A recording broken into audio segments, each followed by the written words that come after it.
AC Hernando asks, Josh in Mortal Kombat? Choose your character. What's going on, guys? Josh from SoccerReviewsForYou.com, bringing you episode 6 of the SR4U Q A series. Your questions, my answers to them, with all the questions being pulled from my Instagram, which you'll see on screen right now, SR4U_Josh.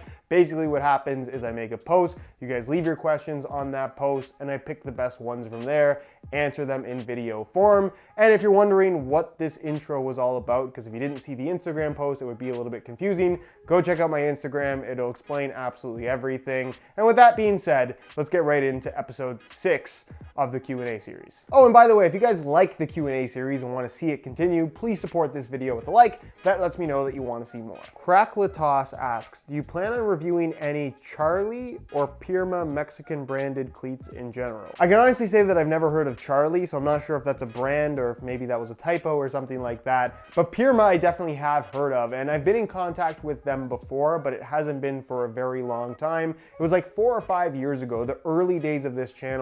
They sent me a couple of boots to do a review on. I made those reviews. They're still up on the channel, so if you want to go and search them, go find them, I guess. They're not that great in comparison to what I make right now. But either way, as I am brutally honest now, I was brutally honest then, and they were just okay. In comparison to other top-end models, the quality was not quite as good, but I haven't really tried any of their recent stuff. I wouldn't be opposed to reviewing Pirma boots, but based on those fairly not that positive reviews that I did a couple years ago, they didn't seem to really want to send me anything more. I'm not sure if that's the case now. I haven't been in any kind of direct contact with them, but if you want to contact Pirma on some kind of social media for me and let them know, send some boots to SR4U to make a review, I'm sure they might do that. I mean, I'm actually not sure, but you can try. Nabil Barkala asks, most comfortable boot you've ever worn? This is a question that I get a lot, and it's a really difficult one to answer because there's lots of boots that I've worn that are extremely comfortable. But I guess to answer it the best that I can, I'm just gonna pick the couple that come off the top of my head. Copa Mundial from Adidas, I think that's one of the most comfortable boots that money can buy still to this day. Hard to be uncomfortable in those.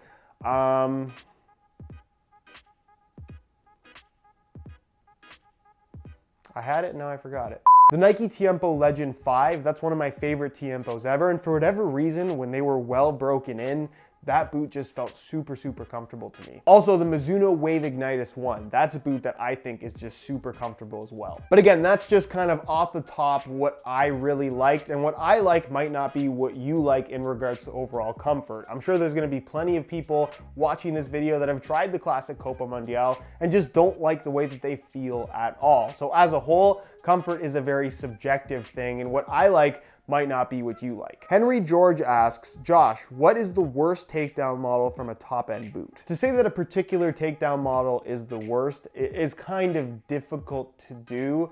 The one that always sticks in my head as being particularly terrible were the F10s back when the F50 Adizero first came out, and they were basically like this plasticky, almost laminated type upper. The shape was horrible, the look was horrible, the fit was horrible, they were heavy, they were clunky. They were absolutely nothing like the top-end F50 Adizero. That was actually an excellent boot. So in terms of like all-time worst, that's the one that kind of pops in my head. But in regards to what's available right now, I know a lot of people like to point to the Nike Club tiers or the 0.4 options from the Adidas brand. Those are more so kind of extreme budget options, just generic boots made out of very generic material. So I don't really like to pick on those, but the $80 price points, the 0.3s and the Academy tiers from Nike, that's still where they're trying to offer some elements from the high-end boots that are supposed to be good, but they don't always end up being good. And for me right now, the one takedown model that I would absolutely not buy based on how it fits, based on how it feels, and based on how much it costs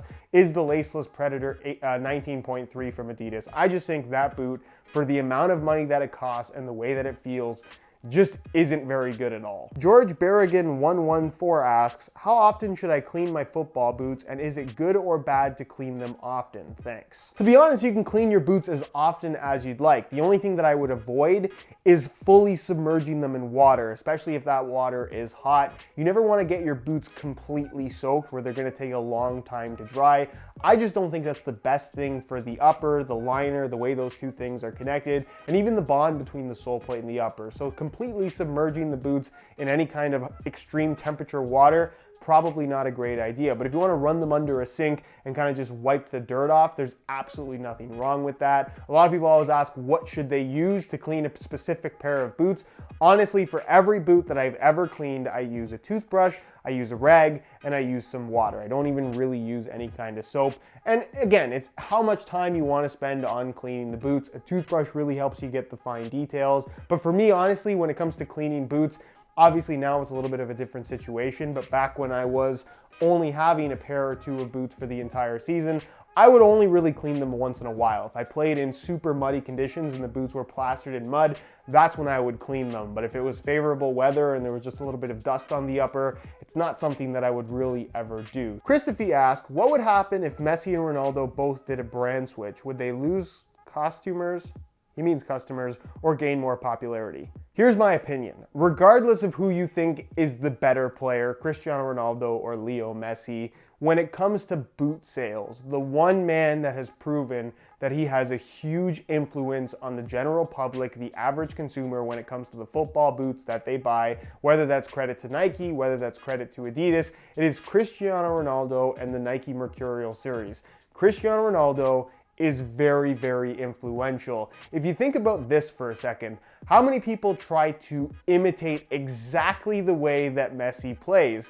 Very few, versus the amount of people that try to imitate the way that Cristiano Ronaldo plays. Just the stance for a free kick. How many people stand and do exactly as Ronaldo does? Now, obviously, Ronaldo does certain things that I would say are, I guess, more distinct than a lot of other players or a lot of what Messi does. Messi is such a good player kind of due to the circumstances that he's a little bit shorter and he's very quick and he does things that normal people just aren't able to do. And that's not to say that Cristiano Ronaldo is more of a normal human being, because he's absolutely not. But there are certain things and certain techniques that Ronaldo does that I would say the average person can imitate a little bit more easily, which I think is part of the reason why his influence when it comes to the sales of football boots has been more extreme. So if you put Cristiano Ronaldo in the Adidas brand and Messi in the Nike brand, I think that Cristiano Ronaldo would definitely boost the sales of whatever brand he was with. And that's not to say that Messi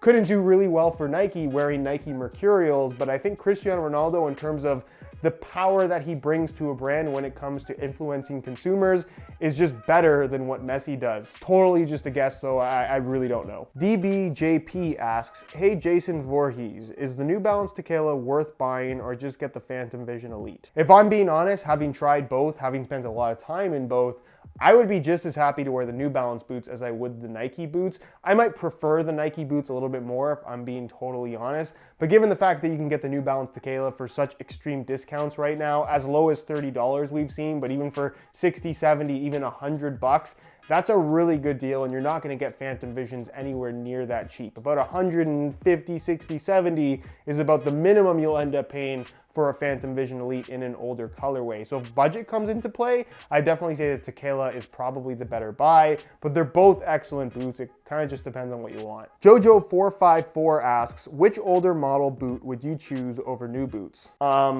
Lots. Just off the top of my head from Nike alone, any of the older Tiempo Legends 1, 2, 5, I like all of those a lot. Any of the older T90 laser models, 1, 2, 3, or 4, I'm a big fan of all of those, as flawed as some of them were. The Hypervenom Phantom 1, really big fan of those. Any of the TTR 360 Maestri models, 1, 2, or 3, I think those are all really good as well from Adidas.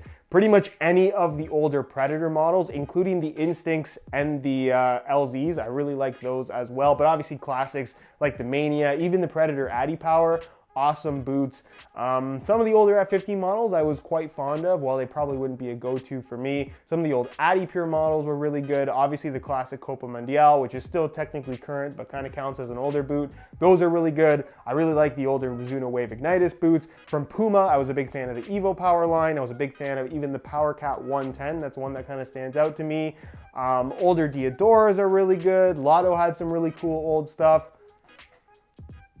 Under Armour had some really good stuff. The Blur Carbon 3, I was a really big fan of those as well. So as you can see, there are plenty of older boots that I really, really like and would happily wear over some of the current stuff. Yeah, I think I got everything. Mauricio Carrillo asks, top 5 cleats this year. About a week ago, I actually made my picks for the top 10 best boots of 2018. Plus, there's a 3-part SR4U Boot Award series on the channel as well. So if you'd like a general recap of the best and worst in football boots of the year, go check out those videos. They're all on my channel. Trayton Jacobson asks, don't have a question, but I love your laces. I've used them for nearly 3 years and they are awesome. I'm really glad you enjoy the laces. Thank you so much for your support. And if you'd like to be as happy as Trayton Jacobson with a pair of replacement laces, you can head on over to SR4ULaces.com. That was recently redesigned. It looks way better. It's way cleaner. It's way easier to use. Go ahead and check it out. There'll be a little pop-up on screen as well as a link down below in the description.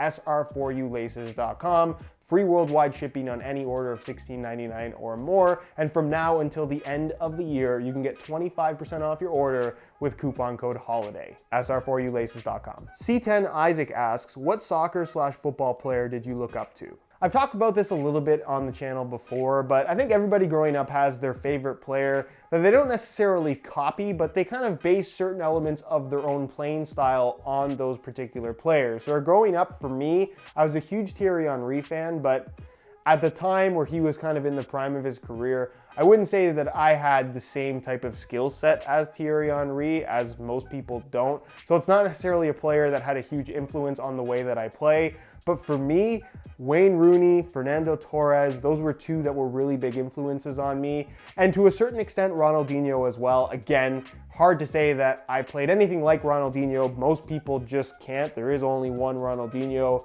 But the way that he played the game in such a smooth and, I guess, unpredictable way, that's something that really had an influence on, I guess, just the way that I approached the game more so than the way that I played. But those are kind of the 4 players that pop in my head as being particularly influential for me. Farouk879 asks, do you prefer Nike or Adidas sneakers? I actually hate that question. I don't know why, but so many people are team Nike or team Adidas, and I've never been like that, either when it comes to football boots or sneakers. There was a time when the sneakers that I wore were very much, I guess, Nike dominant. I just wore more Nike than I did Adidas. But Adidas over the last couple of years has definitely made, I guess, a little bit of a comeback in regards to the popularity of their lifestyle sneakers due to a couple different specific models, and I guess the introduction of Boost as well. So for me, as of late, I can tell you that I've probably worn more Yeezy 350 V2s than pretty much any other sneaker. But in the wintertime when it's snowing, I'll tend to go to something like a Jordan 1 or pretty much any kind of Air Max from the Nike side of things. And that's what I like to wear. So from Adidas, I'm a big fan of the NMDs. I don't wear a lot of Ultra Boost casually, if I'm being honest, even though I'm a big fan of them. But pretty much anything with Boost, just because of how comfortable it is for casual wear, I really like. But as far as having a preference between Nike and Adidas sneakers, I don't think I could choose. Cole Harley 12 asks, how can I clean my boots fast? So if you take your boots and a rag to clean them off, if you start wiping the boots down, if you move the rag more quickly, the boots will clean faster. And that, ladies and gentlemen, concludes yet another episode of the SR4U Q A series. If you guys enjoyed the video and want to see more of these on the channel, please support it with a like. And if you don't want to miss out on the next Q&A video, be sure to hit that subscribe button along with the little bell notification so you get notified when the next new video goes live. Again, if you'd like to participate as far as questions go in the next episode, following me on Instagram, SR4U_Josh. That'll be linked down below in the description. Go ahead and follow me there if you don't already. If you have any questions, as always, leave them down below in the comments and I'll do my best to get an answer out to as many of you as I possibly can. All my social media information is also linked down below as well, so be sure to go ahead and check that out. And other than that, guys, thank you so much for watching, and we'll see you in the next one.